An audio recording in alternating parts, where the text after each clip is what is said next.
यह कहानी है अनीरा की, जिसने राजा आदित्यराज की जान बचाई।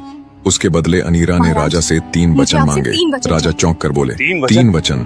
क्या तुम जानती हो राजधर्म कितना भारी होता है? अनीरा शांत स्वर में बोली, राजधर्म से भारी होता है आरण और प्रतिशोध। और मैं आज जो 3 वचन मांगूंगी, यहीं से कहानी आरंभ होती है।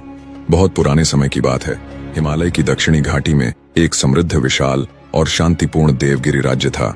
वहाँ शासन करते थे महाप्रतापी, न्यायप्रिय और विद्वान राजा आदित्यराज। उनके राज्य में न किसी का अपमान होता, न अन्याय। राजा आदित्यराज अपनी बुद्धि, युद्ध कला और दया के लिए पूरे आर्यावर्त में प्रसिद्ध थे। राजमहल स्वर्ण रत्नों से दमकता था, फिर भी महल के सबसे अनमोल रत्न थे उनकी 2 रानियां, महारानी भानुमति जो नीति और कोमलता का प्रतीक थीं, और राजरानी यशोधरा जो अपूर्व सौंदर्य और साहस का संगम थीं। मगर आज राजमहल में एक तीसरी रानी भी थी, राजरानी अनीरा।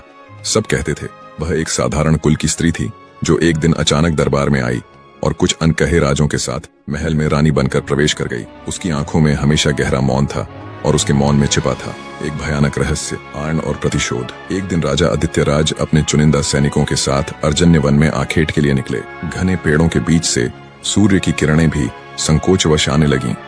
वन जितना शांत दिखता था, उतना ही रहस्यमय था। कई घंटे बीत गए, ना कोई शिकार, ना कोई आहट। महाराज बोले, लगता है आज वन में भी कोई जानवर नहीं, मानो वो किसी अनहोनी से पहले ही सजग हो गए हों। तभी अचानक आकाश में एक अजीब सी ध्वनि गूंजी। न वह पशु की थी, न मानव की। वह थी चेतावनी की आवाज। सैनिकों को लगा जैसे पेड़ों के पीछे कोई छाया चल रही है।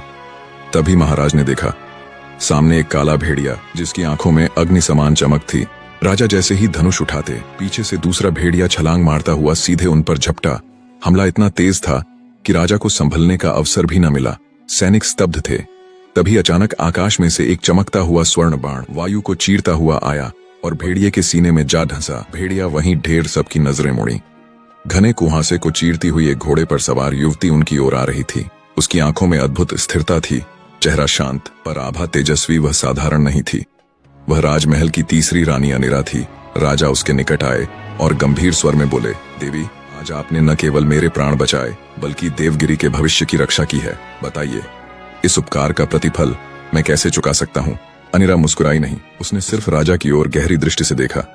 महाराज, मैं कुछ नहीं चाहती सिवाय 3 वचनों के। राजा चौंके कर बोले, क्या तुम जानती हो? 3 वचन? क्या तुम जानती हो राजधर्म कितना भारी होता है? अनीरा शांत स्वर में बोली, राजधर्म से भारी होता है आरण और प्रतिशोध। और मैं आज जो 3 वचन मांगूंगी, उसके बाद आपकी और मेरी नियति एक हो जाएगी। वन में सन्नाटा छा गया। राजा ने कहा, सूर्यवंशी राजा आदित्यराज अपने शब्द से पीछे नहीं हटते। कहिए, क्या वचन चाहिए?